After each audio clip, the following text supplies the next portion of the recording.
السلام عليكم ورحمة الله. ازيكم حبايبي؟ عاملين ايه النهارده؟ بقى هنعمل بسبوسة بطريقة سهلة وبسيطة ومكوناتها موجودة عندنا كلنا. معايا بقى نص كيلو ونص ميت، ومعايا كمان علبة زبادي، ومعايا نص كوباية سمنة.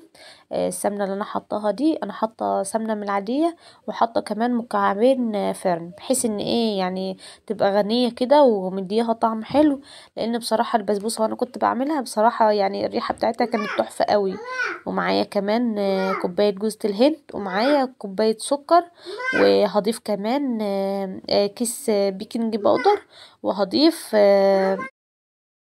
ومعايا كمان كوباية لبن. انا حطيت قدامكم نص كوباية لبن، بس بصراحة يعني كانت محتاجة لبن كمان، فبالمقدار بالظبط كده حطي كوباية لبن. هنا بقى ابتديت كمان احط الزبادي زي ما انتم شايفين كده، وهخلط بقى كل المكونات دي مع بعضها.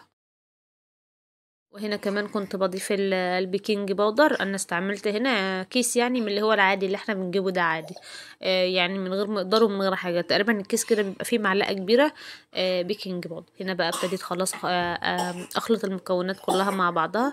حاولت ان انا اعمل بالمعلقه وكده بس ما نفعش والله. جيت بقى هنا بقى كنت خلاص ضفت المكونات كلها، اللي هي كوباية زبادي وكوباية لبن وكيس بيكنج باودر ونص كوباية زيت ونص كوباية جوز الهند. هنا بقى كنت بقلب المكونات كلها بالمعلقة كده زي ما انتم شايفين، بس بصراحة ما منفعش المعلقة، يعني كان لازم اعمل بايدي عشان اشوف الخليط ده محتاج محتاج كمان لبن ولا لا. هنا بقى كنت خلاص بقلب بقى بايدي كده زي ما انتم شايفين، فحسيت ان هي محتاجة كمان شوية دي. يعني انا تقريبا كده النص كيلو سميد ده احتاج معايا كوباية دقيق.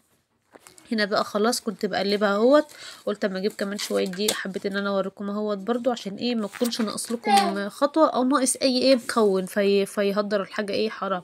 هنا بقى شفتم يعني الخليط بتاع البسبوسه بيبقى طري معايا حبتين، يعني لا بيبقى سميك قوي ولا بيبقى ماسك قوي، يعني بيبقى طري شويه كده، بحيث ان هي يعني انا عملتها مره قبل كده وبسم الله ما شاء الله، يعني كانت الطريقه دي كانت مظبوطه معايا وطلعت حلوه قوي وعجبت بصراحه الاولاد.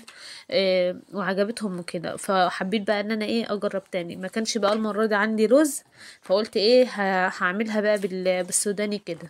خلاص بقى كنت خلصت خلاص كده زي ما انتم شايفين. هدخلها بقى عند حرارة 180 درجة واسيبها لحد لما وشها يحمر كده زي ما انتم شايفين. لو وصلتوا لحد هنا ما تنسوش الاشتراك في القناة وتصلوا على النبي. هنا بقى حبيت ان انا اضيف كمان الشربات، اللي هو كوبايتين سكر مع كوبايتين مية وعصرة ليمونة وشوية فانيليا. الشربات بضيفه سخن على البسبوسة اول ما بتطلع من الفرن على طول. ما تنسوش التكة ديت لانها بتبقى مهمة قوي. وما تنسوش كمان تغطوا البسبوسة لما تضيفوا الشربات وكده. زي بقى ما انا قلت لكم ما تنسوش الاشتراك في القناة، اهم حاجة عشان يوصل لكم كل جديد. وما تنسوش اهم حاجة برضو تصلوا على النبي عشان مع السلامة.